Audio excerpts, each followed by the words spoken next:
Now, last 2 Sundays ago, we started our new series titled Identity in Christ. Sabay-sabay nga natin sabihin Identity in Christ. Sige po, tayong lahat ay pumikit at tayo ay manalangin. Dakilang Diyos, aming Panginoon, muli kami ay nagpapakumbaba sa iyo. Hinihingi namin patuloy ang iyong kahabagan. Lord, hayaan mo po't payagan sa amin pong pakikinig at pag-aaral ng iyong salita, mangusap ka po sa amin. Sapagkat isang salitang galing sa iyo na titimo sa aming puso ay pwedeng magbago ng aming buhay. Kaya banal na Espiritu, malaya ka pong makakilos, Panginoon, at sa oras na ito, maingat na po naming ibinabalik sa iyo ang lahat ng papuri, karangalan, kaluwalhatian at pagpapasalamat. Ito'y para sa iyo lamang. Sa matamis at makapangyarihang pangalan ng Panginoong Yesus, ang lahat ay magsabi ng Amen and Amen. Sige po, malakas sa palakpak kay Lord. Tayo pong lahat ay makakaupo.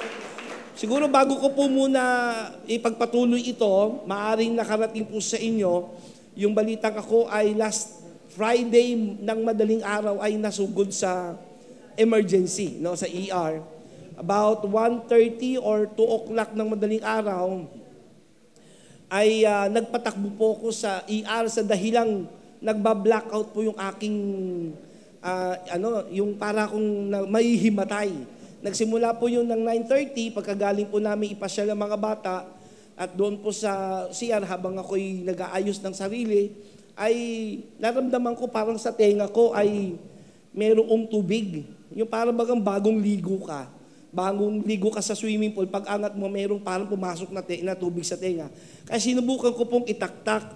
Nung itinaktak ko, mga 2 ganun ko lang, bigla akong nahilo at para akong mahihimatay sa banyo. Kaya lang pinigilan ko kasi sabi ko, kung ako ay matutumba sa banyo, nakubot-hubad ako, baka pagpasok nila dahil hindi na ako nakubot-hubad pa rin ako. So, ibig sabihin, pinili ko makabangon, dumiretso po ako sa kwarto at nagpahinga ako. So, mga alauna ng madaling araw, mga 1:30, nahanap ko po yung aking cellphone, nakapagpahinga na ako, so akala ko wala na yung hilo.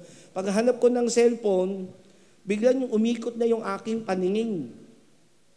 So konting galaw ko lang po, parang hihimatayin ako. So sabi ko kay Mami, Mami, dalhin mo ako sa ospital dahil parang hindi ko alam kung ano yung nangyayari sa akin. Mataas, ano na rin, siyempre sa ganun kalagay, nervous ka na eh.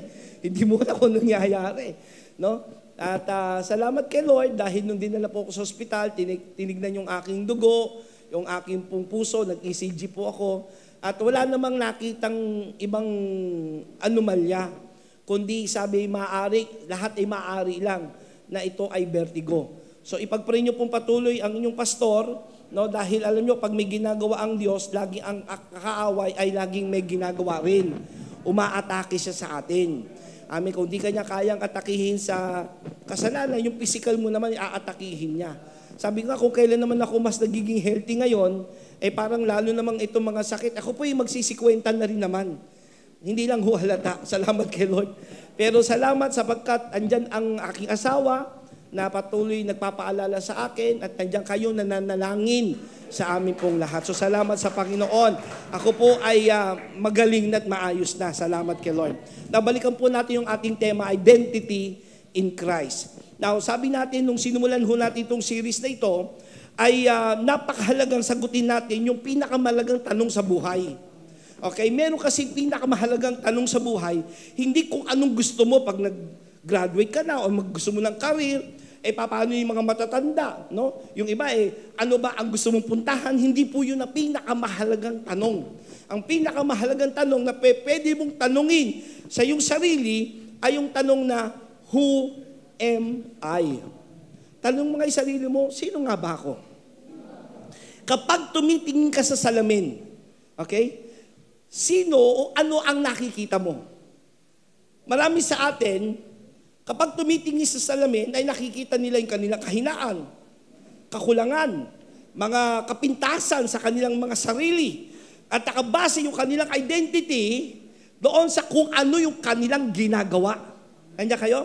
Kaya napakahalaga po na pag-usapan natin ito, okay, at maunawaan natin ang biblical truth ng ating tunay na katayuan, kalagayan at pagkakilanlan ng Diyos sa atin. Kasi sabi rin ng Bible, nung tayo ay wala pa sa Diyos, nung hindi pa tayo mananampalataya, nung hindi pa tayo born again, sinabi ni Pedro sa 1 Peter chapter 2 verse 10 letter A, once you had no identity as a people. Noon, wala kayong pagkakilanlan bilang mga tao. So malinaw, nung tayo wala pa sa Diyos, wala tayong pagkakilanlan. Sabi nung iba, pastor, parang mali yata yan kasi kilala ko sarili ko. Okay? Alam ko ang aking tunay na kalagayan. Kasi may mga tao, akala nila ang kanilang pagkakilanlan ay base sa kanilang tagumpay. Di ba? Pag tinanong mo sila, sino ka ba? Ako yung may-ari ng ganito. Ako yung nagsimula ng ganyan. Okay? Nakabase sa kanilang tagumpay. O pag tinanong mo sila, sino ka? O anong ginagawa mo? O sino ka? Ang sasabihin ng iba, depende sa kung sino yung kanilang karelasyon. Ang identity nila ay depende sa kanilang apelido. May ganyan, di ba? Ako yung asawa ni ganyan. Ako yung kamag-anak ni ganito. Okay? Depende sa kanilang relasyon. O yung iba ay depende sa dami ng kanilang kayamanan. Yun yung kanilang identity. Kaya nga sinabi rin ng Bible, binabalaan tayo. Nandiyan po ba kayo mga kapatid? Ang buhay ng tao ay hindi sa dami ng kanyang kayamanan. Hindi masasabing ikaw ay may buhay dahil marami kang pera.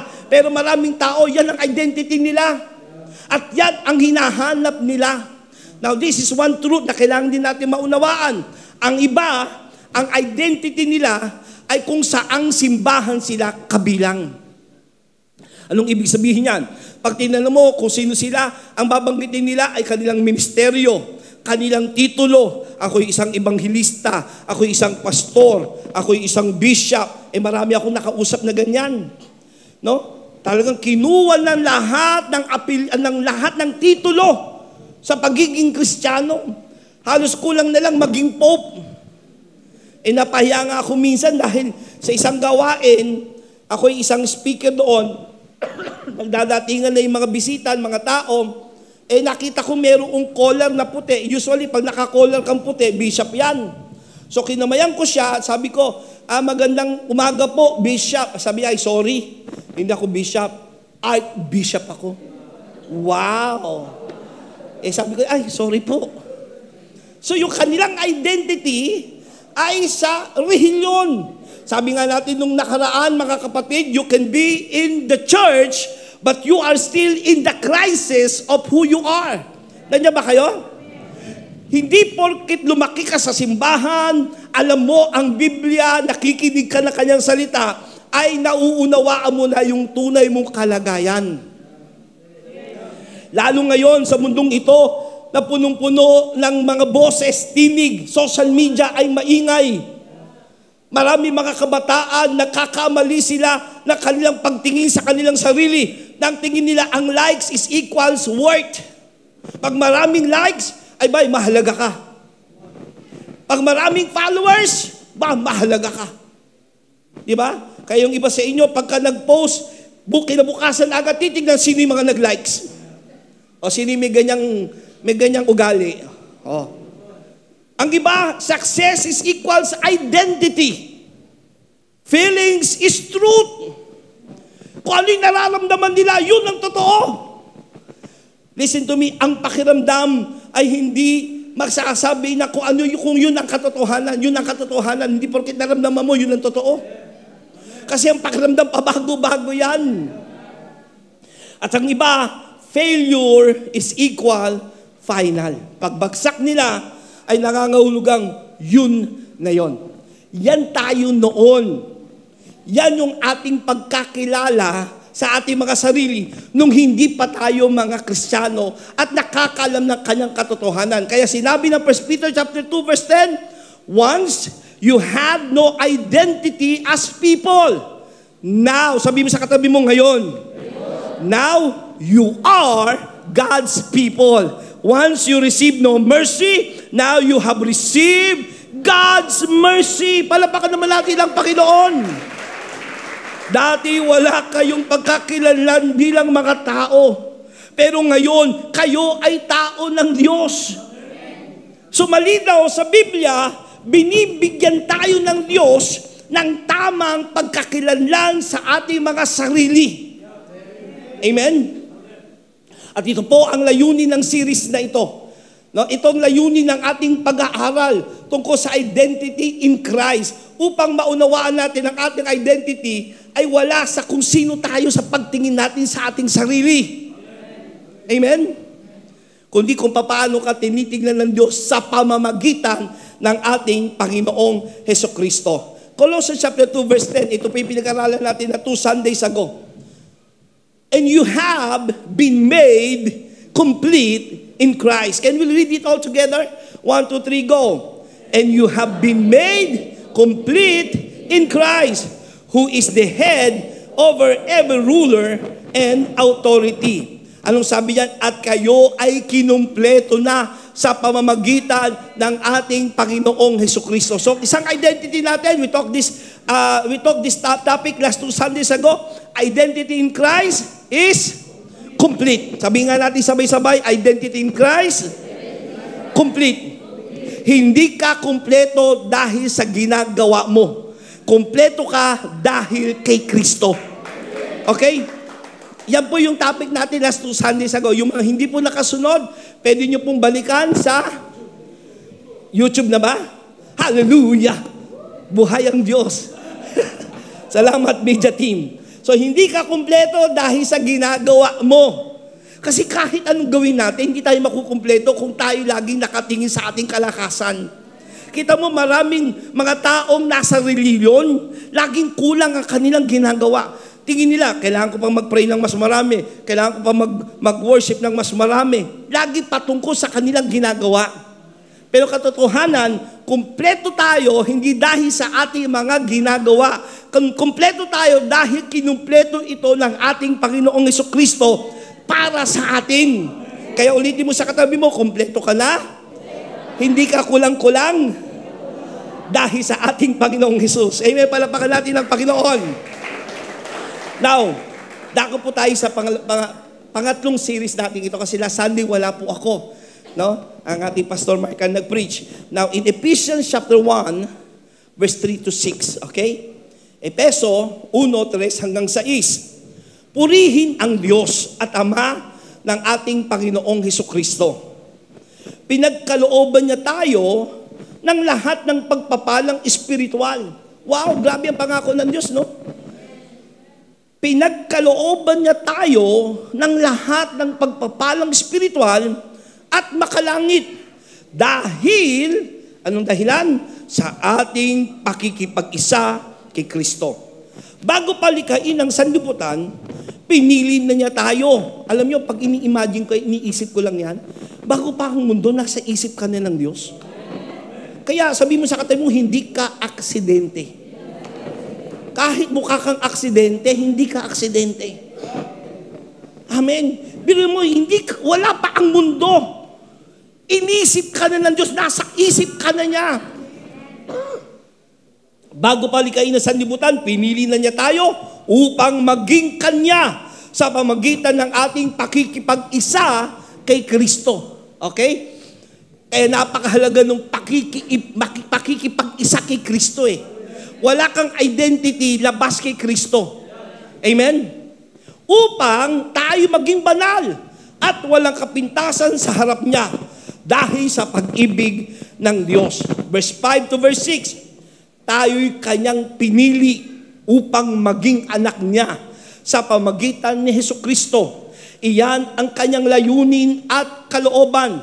Verse 6, purihin natin siya dahil sa Kanyang kahangahangang pagtanggap sa atin sa pamamagitan ng Kanyang minamahal na anak. Basahin po natin ito sa English para lalo natin maintindihan yung ating susunod na pag-usapan. Ephesians chapter 5, verse 6 in New King James Version. God decided in advance to adopt us into His own family by bringing us to Himself through Jesus Christ. This is what He wanted to do, and it gave Him great pleasure to the praise of the glory of His grace, by which He made us accepted in the beloved. Pag-usapan po naman natin ngayon, sa identity in Christ, sabay-sabay natin sabihin, accepted. Okay. Nung nakaraan is about completed. Ngayon naman, pag-usapan natin, ang ating identity sa ating Panginoong Hesus, accepted. Anong ibig sabihin yan? Sabi mo sa katabi mo, tanggap ka ni Lord. O pakipindot, sabi mo sa katabi mo, tanggap ka ni Lord. So pag-usapan natin ngayon, i-detalye natin anong ibig sabihin ng tanggap ka ni Lord. Okay? Ang identity natin kay Lord, tanggap niya tayo. Many people live under the pain of rejection. At ang katotohanan, maraming tao nakaranas na sila'y ma-reject mula sa kanilang pamilya. Di ba? Napakasakit niyan. Yung i-reject ka ng sarili mong pamilya.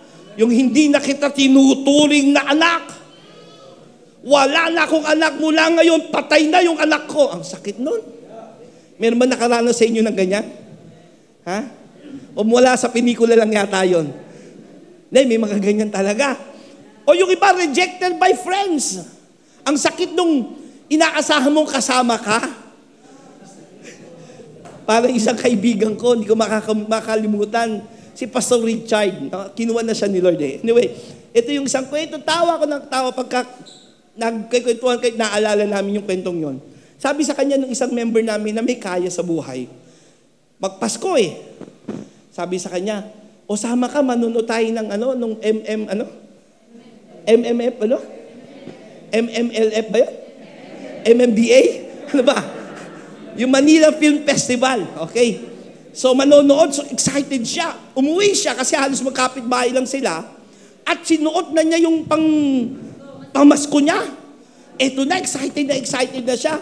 Biglang dumating na yung sasakyan ng kanyang kaibigan, nandun yung mga magulang, tapos binaba yung salamin, kinawayan lang siya, bye-bye. Tapos sabi niya, ano nangyari? Akala ko kasama ako. No, parang naging tanong sa kanya yon. Feeling niya rejected siya. Napakasakit nung inaasahan mong kasama ka, pero hindi ka naman pala kasama.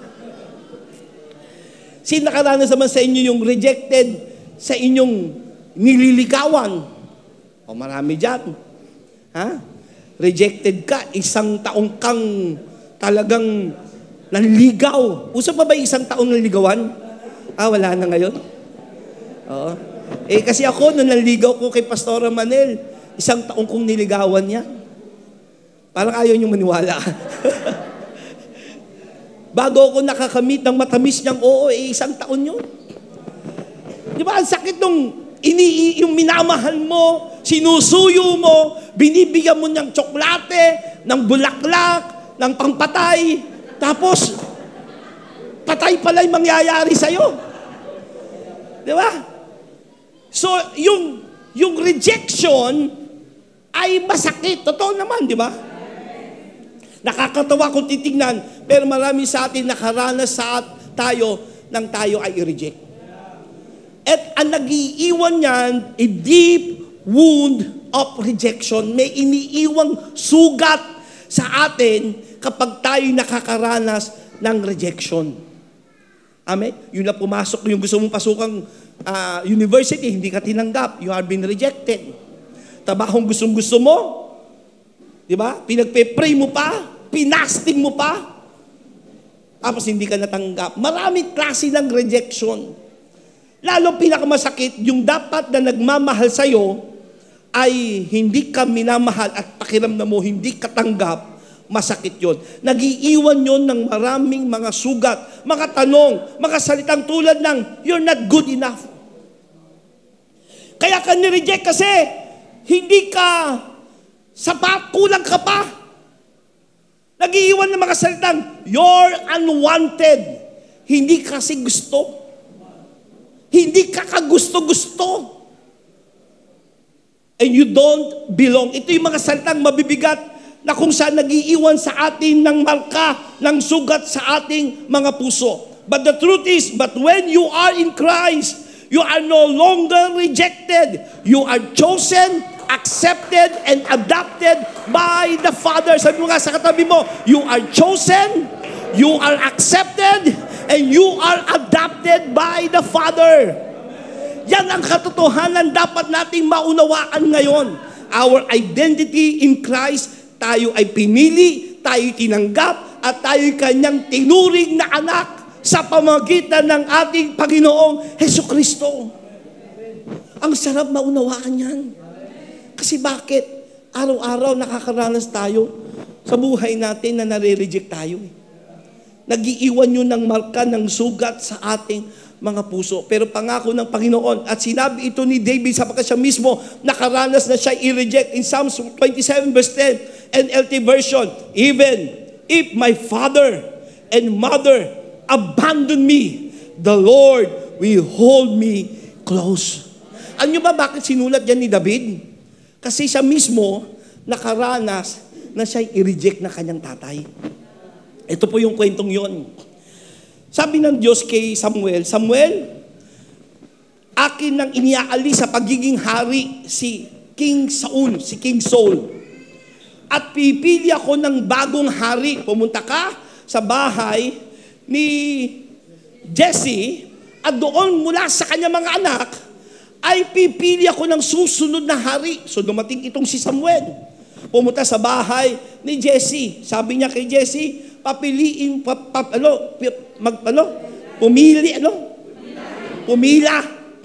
Pumila ang lahat ng iyong mga anak. Dahil mula sa iyong anak, pipili ang Diyos ng susunod na hari. Alam niyo ba, itong nakakalungkot. Pinapila lahat ni Jesse ang kanyang mga anak, pero hindi sinama si David. Hindi sinama. Ibig sabihin, sa isip ng tatay ni David, hindi sa worth it maging hari. So, inisa-isa na ni Samuel, ito bang panganay, gwapo, pogi. Pero sabi ng Diyos, hindi ako nakatingin sa panlabas. Inisa-isa yung mga anak ni Jesse. Sabi ng Diyos, wala sa kanila. Kaya nagtanong si Samuel, Jesse, wala ka na bang ibang anak? Ay, meron pa. Kaya lang nasa bukid. Nandoon nag-aalaga ng tupa. Ba't di mo sinama rito? Patawag mo. Hello? Siya mismo nakaranas na siya'y i-reject.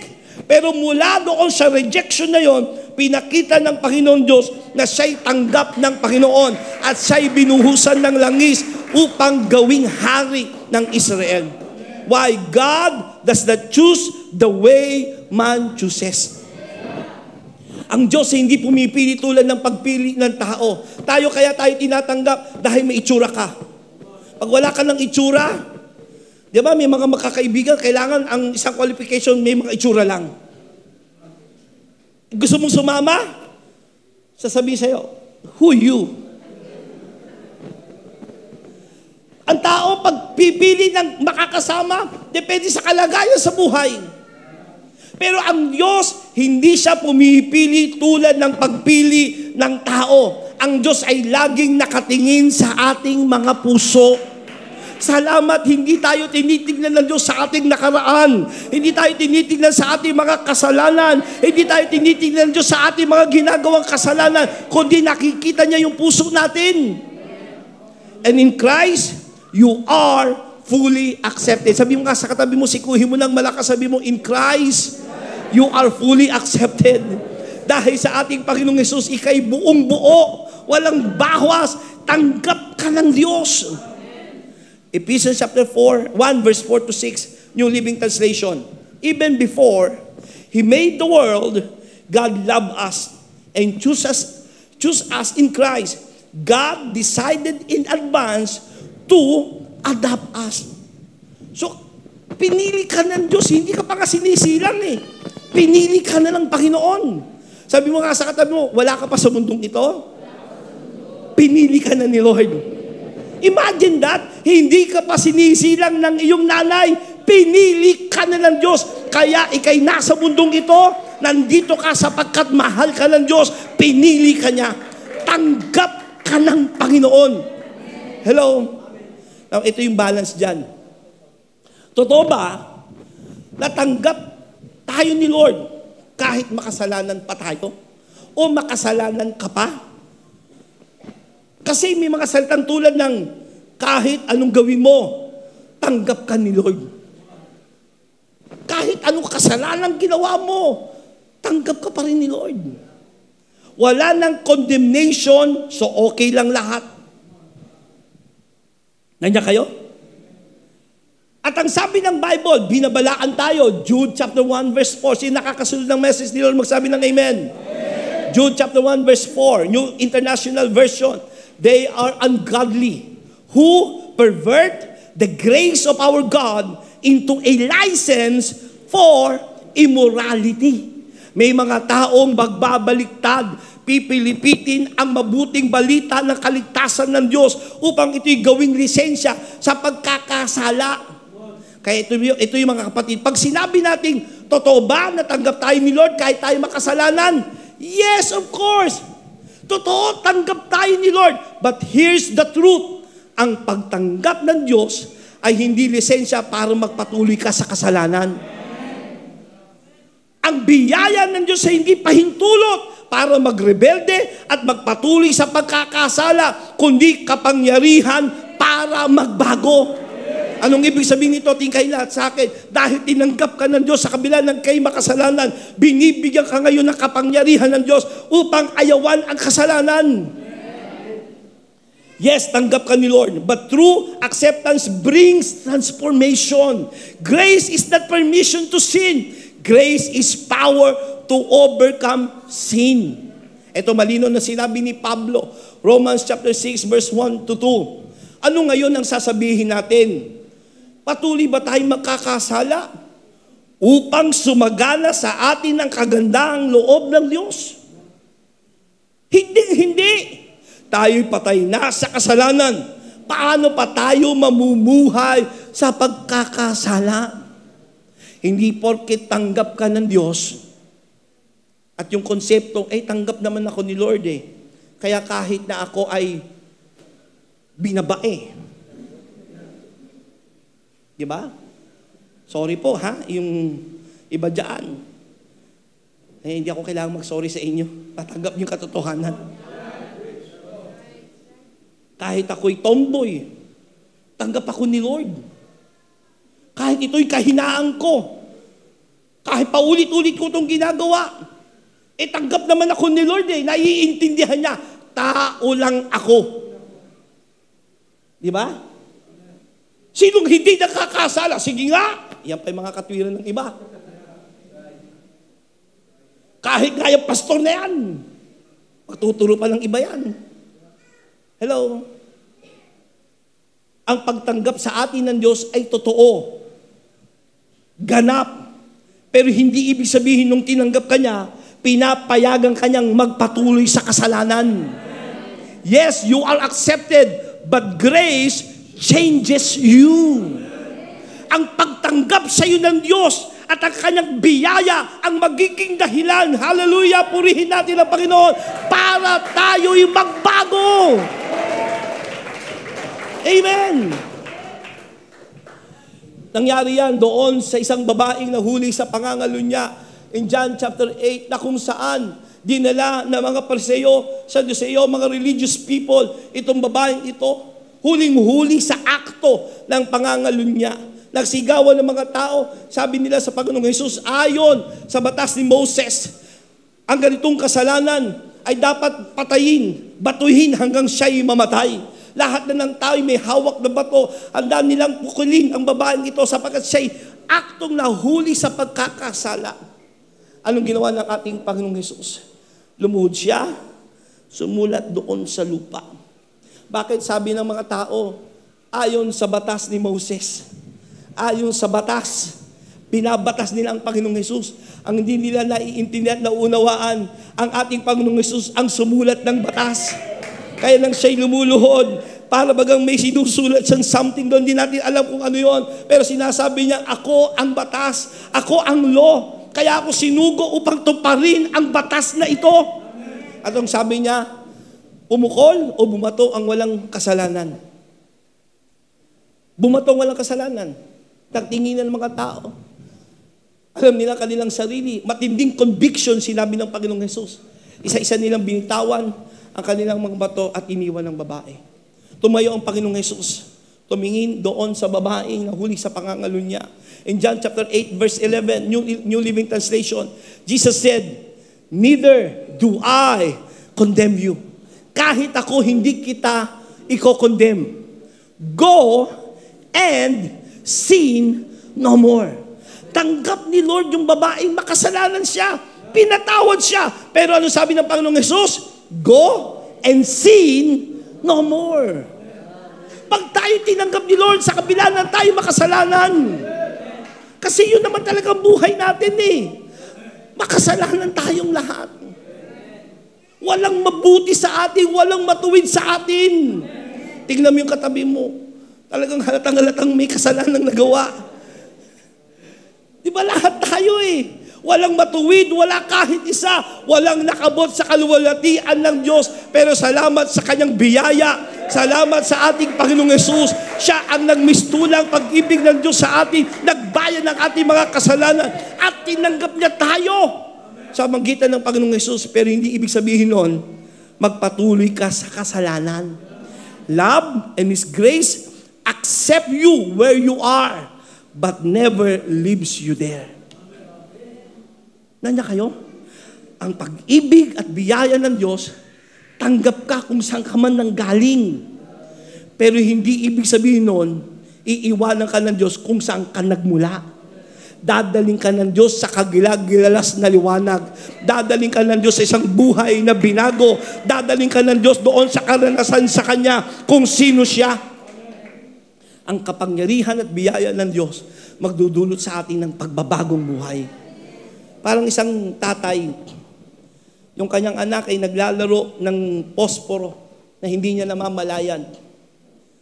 At ang nangyari, kalalaro ng batang ito, tuwan-tuwa siya eh. Sinisindi-sindihan niya yung posporo eh. Hanggang nagliyab yung kanilang bahay, yung kwarto ng bata. Ang ginawa ng tatay, iniligtas itong bata, inilabas kung saan yung sunog, at hindi na niya pinayagang pang bumalik doon sa kwarto. Kasi kung yung tatay sabihin, ay ba gustong-gusto mo pala magsindi ng posporo, sunog na yung kwarto mo, sige pumunta ka pa uli doon. Walang ganung tatay. Aalisin ka ng Diyos kung saan yung kapahamakan para sa'yo at hindi ka niya papayagang bumalik pa doon. Amen. Marami kasi sa atin, hindi natin naunawaan yung pagtanggap ng Diyos sa atin. Ang biyaya ng Diyos ay tingin ng iba, lisensya para patuloy na magkasala. Kundi bagkus ito dapat ang pag-unawa natin. Nandiyan po ba kayo? Ang pag-ibig at biyaya ng Diyos ay kapangyarihan sa atin para iwasan ang kasalanan. So let us declare it all together. 1, 2, 3, go. Yes, I am accepted. Yes, I am loved. But because of that love, I choose to walk away from sin. Grace is not my license to sin. It is my victory over it. Come on, palapakan natin ang Panginoon. Kaya pag naunawaan natin ang tunay na pagtanggap ng Diyos sa atin, naunawaan mo yung dakilang pag-ibig ng Diyos sa kabila ng makasalanan ka, niyakap ka niya, may darating sa iyong kapangyarihan para ayawan na ang kasalanan. Amen. Yes, tanggap ka niya saan ka mang galing. Anumang kasalanan ng iyong nagawa. Kasi laki man ng barko ang iyong kasalanan, kasi lawak ng karagatan ng kanyang pagpapatawad. Amen. Ang pag-ibig ng Diyos ay hindi kayang sukatin. Kung gaano kalayo ang west sa east, ganun din kalayo ang pag-ibig ng Diyos. Hindi mo kayang sukatin yung east and west eh. Walang hangganan yan. Dulo-dulo ng buong universe eh. Nandiyan kayo? Kung gaano kalalim, ang pinakamalalim, ay higit pa doon ang pag-ibig ng Diyos sa atin. Lahat tayo makasalanan, pero sa kabila ng tayo makasalanan, sabi mo sa katabi mo, tinanggap ka ng Diyos. Buong-buo yung pagtanggap sa iyo ng Panginoon. Pero anong dapat mo namang gawin? Layuan mo na kung saan ka nang galing na kasalanan. Kasi tinanggap ka na niya eh. The acceptance of the Lord, of God through Jesus Christ, that changes everything. Yan ang nagbago ng lahat ng bagay. Romans chapter 8 verse 15, TPT version. Ito napakaganda. And you did not receive the spirit of religious duty, leading you back into fear. But you have received the spirit of full acceptance, enfolding you into the family of God. Dahil ikaw'y tinanggap ni Lord sa kabila ikaw'y makasalanan, anong ginawa niya? Itinuring kang ngayong anak niya. Kaya dapat ang isipan mo, hindi na sa makamundoy, anak ka na ng Diyos. Hindi ka na para sa sanlibutan. Ang identity mo ngayon ay na kay Kristo Jesus. Tanggap ka niya. Kaya dapat mahalin mo siya. Amen? Ipakita natin yung pag-ibig ng Diyos sa atin sa magitan nang tayo ay naglilingkod sa Kanya. So when you know you are already accepted, you stop trying to earn God's love.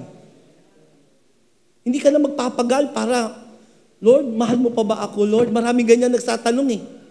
Ilan sa inyo yung lagi nagtatanong ng ganyan kay Lord? Lord, mahal mo pa ba ako? Kasi hindi naman nakabase ang pag-ibig ng Diyos sa'yo sa ginawa mo. When you know you are already accepted, you stop comparing yourself with others. Hindi ka na magkukumpara sa iba. You walk in confidence and peace. You serve not for acceptance, but from acceptance. Ngayon, naglilingkod ka, hindi para tanggapin ka ng Diyos. Kundi tanggap ka ng Diyos, kaya ka naglilingkod. Sabi mo nga sa katabi mo, hindi ka naglilingkod para tanggapin ka ng Diyos. Bagkus tanggap tayo ni Lord, kaya tayo naglilingkod sa Kanya. So my challenge to you, exchange the level of rejected for the identity of accepted. Exchange mo yung mga panahong ikaw ay rejected, nasugatan, iniwan, nabigo, tinanggihan ng maaari ng iyong magulang, ng iyong kapatid, ng iyong minamahal, iniwan ka ng iyong asawa. Marami sa atin nasugatan sa mga rejection na nangyari sa atin. Pero ngayong oras na ito, tanggapin natin ang identity natin sa ating Panginoong Jesus. Identity in Christ, we are accepted. Amen. Palapakan natin ang Panginoon at tayo pong lahat ay tumayo. Hallelujah. Very simple ang message ni Lord, but I believe very powerful sa ating lahat.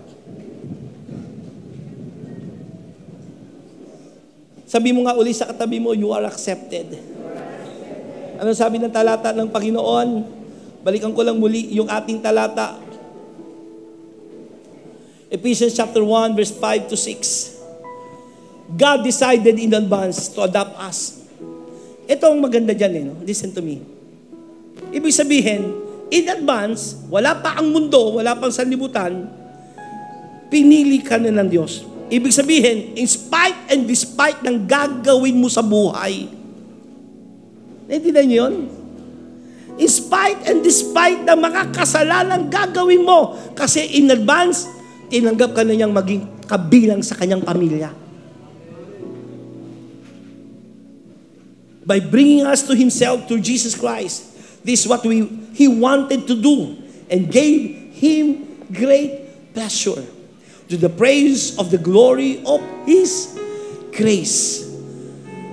Sa papuri at karangalan sa kaluwalhatian ng biyaya ng ating Panginoong Hesus, by which He made us accepted in the Beloved. Ano ibig sabihin in the Beloved? In Jesus Christ. He made us accepted. Ano ibig sabihin He made? Kung titignan ka, ang una, hindi ka katanggap-tanggap. Titignan ng iyong nakaraan, ginawa, sinabi, buhay, lahat ng ikaw, hindi ka katanggap-tanggap.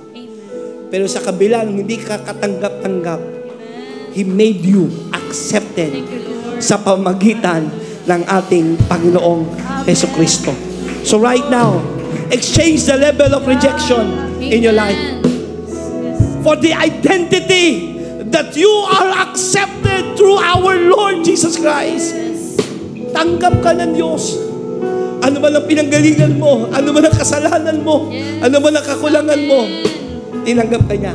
Pero hindi lisensya yon para magpatuloy ka sa kasalanan, kundi kapangyarihan para layuan mo, kamuhian ang kasalanan sa iyong buhay. Come on, let's worship the Lord right now. Sa lahat na alam niya, ang kanyang buhay magulo na nakaraan.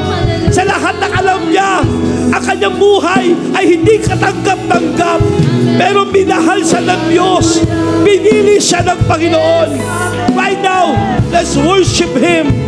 Let's adore His name. Hallelujah!